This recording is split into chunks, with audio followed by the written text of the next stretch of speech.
Hello everyone, welcome back. आज का हमारा टॉपिक है रेजिस्टेंस इन सीरीज़। तो इससे पहले हमने पढ़ा था रेजिस्टर्स के बारे में, ठीक है, कि रेजिस्टर्स क्या होते हैं, ठीक है, और कौन कौन से फैक्टर्स हैं उन पे डिपेंड करते हैं। आज हमें पढ़ना है कि रेजिस्टर्स इन सीरीज़, कि यानी जब रेजिस्टर्स जो हैं एक के बाद दूसरा, दूसरे के बाद तीसरा, यानी एक सीरीज़ वाइज कनेक्ट करते हैं, तो उससे एक सर्किट के ऊपर जो करंट होता है उस पर क्या इफ़ेक्ट होता है।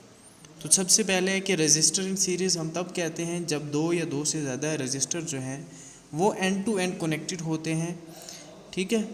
जैसे यहाँ पे 3 रजिस्टर हैं, ठीक है, ये 3 रजिस्टर्स हैं, ये बिल्कुल ही सीरीज़ में कनेक्टेड हैं। ये यहाँ से बैटरी जो है, ठीक है, पोटेंशियल डिफरेंस जो है ये प्रोवाइड कर रही है और करंट फ्लो कर रहा है यहाँ सर्किट के अंदर आई, और वी जो पोटेंशियल डिफरेंस इसके अक्रॉस है, इन रजिस्टर के अक्रॉस, यहाँ पे देखो, ये जो V है यहाँ पे पोटेंशियल डिफरेंस, ये हर एक रजिस्टर के अक्रॉस जो है वो डिवाइड हो जाता है, ठीक है। और सेम ही करंट जो है इन सारे रजिस्टर से फ्लो कर रहा है I, ठीक है, कि I जो है वो सेम करंट जो है वो फ्लो करता है हर एक रजिस्टर से। तो उसके बाद है कि इस सर्किट के अंदर 3 रजिस्टर्स हैं, हमने सपोज किए कि 3 रजिस्टर्स हैं जो कनेक्टेड हैं सीरीज़ के अंदर, ठीक है, और पोटेंशियल डिफरेंस जो है वो कितना है, हमने अप्लाई किया यहाँ पे V, और I करंट जो है वो इसमें से फ्लो कर रहा है। अब आपको बताया मैंने कि पोटेंशियल डिफरेंस जो V है वो हर एक रजिस्टर के अक्रॉस जो है वो डिवाइड हो रहा है। तो टोटल पोटेंशियल डिफरेंस क्या होगा कि जो हर एक रजिस्टर के अक्रॉस पोटेंशियल डिफरेंस है। सपोज़ कि ये पहला रजिस्टर है, इसके अक्रॉस है पोटेंशियल डिफरेंस V1, सेकंड जो है इसके अक्रॉस है V2, और थर्ड जो है इसके अक्रॉस है V3। तो टोटल पोटेंशियल डिफरेंस जो है वो किसके बराबर होगा, V1 plus V2 plus V3, ठीक। अब यहाँ पे आ जाता है ओम्स लॉ। ओम्स लॉ क्या कहता है कि पोटेंशियल डिफरेंस किसके बराबर होता है, IR के, ठीक है। और यहाँ पे जो फर्स्ट रजिस्टर है उसके अक्रॉस अगर हम पोटेंशियल डिफरेंस देखें तो वो किसके बराबर होगा, जो उसमें से करंट फ्लो कर रहा है और रजिस्टर है।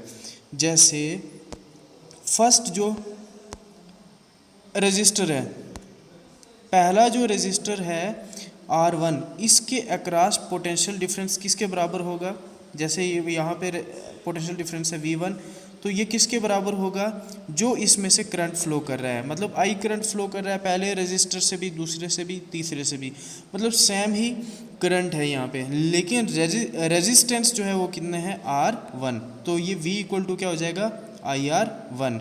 इसी तरह से सेकंड जो रजिस्टर है यानी ये वाला, इसके अक्रॉस पोटेंशियल डिफरेंस कितना हो गया V2, ठीक है, ये किसके बराबर होगा I, सेम करंट फ्लो कर रहा है हर एक रेजिस्टेंस से, तो ये हो जाएगा IR2, और इसी तरह से V3 जो है ये किसके इक्वल हो जाएगा IR3 के बराबर हो जाएगा, ठीक है।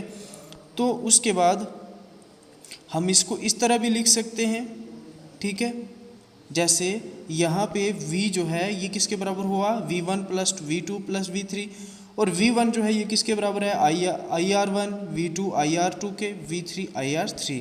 तो हम ओवरऑल जो ये वाली इक्वेशन है इसको इस तरह से जो है लिख सकते हैं, V equal to IR1 plus IR2 plus IR3, ठीक है।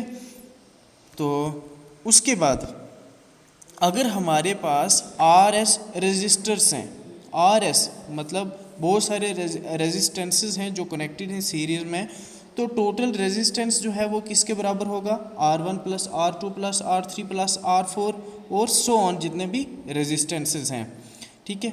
अब फिगर में हमने देखा कि 3 है रेजिस्टेंसेस R1, R2 और R3, और ये कनेक्टेड हैं सीरीज़ में, तो टोटल जो रेजिस्टेंस है वो कितना हो जाएगा, टोटल रेजिस्टेंस जो है ये सम ऑफ इंडिविजुअल रेजिस्टेंसेस के बराबर हो गया, ठीक है। मतलब टोटल रेजिस्टेंस जो है ये कितना हो गया R1 plus R2 plus R3 के बराबर हो गया, ठीक है। यहाँ से हमने इसको ये फाइंड किया है। अब कुछ चीज़ें जो हैं, ठीक है, कुछ पॉइंट्स जो हैं वो आपने याद रखने हैं जब कनेक्टेड होते हैं रेजिस्टेंसेस सीरीज़ में, ठीक है।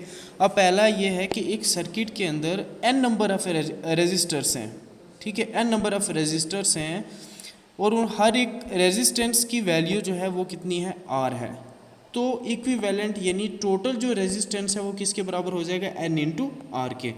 मतलब अगर हमारे पास 10 रेजिस्टेंसेस हैं, ठीक है, और उसके बाद हर एक रेजिस्टेंस की वैल्यू 5 ओम्स है, ठीक है, 10 रेजिस्टर्स हैं जो कनेक्टेड हैं सीरीज में और हर एक रेजिस्टेंस की जो वैल्यू है वो कितनी है, 5 ओम्स।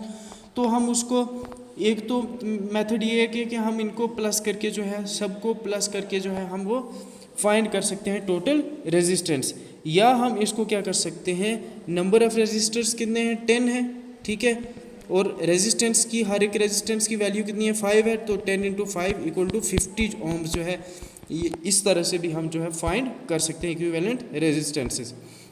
और दूसरा है कि जो पोटेंशियल डिफरेंस है, ठीक है, सीरीज़ के अंदर वो हर एक रेजिस्टर्स के अक्रॉस डिवाइड हो जाता है। ये हमने शुरू में देखा था कि टोटल पोटेंशियल डिफरेंस था V और ये डिवाइड हो गया था V1 plus V2 plus V3, हर एक मतलब रेजिस्टर के अक्रॉस डिवाइड हो गया था टोटल पोटेंशियल डिफरेंस।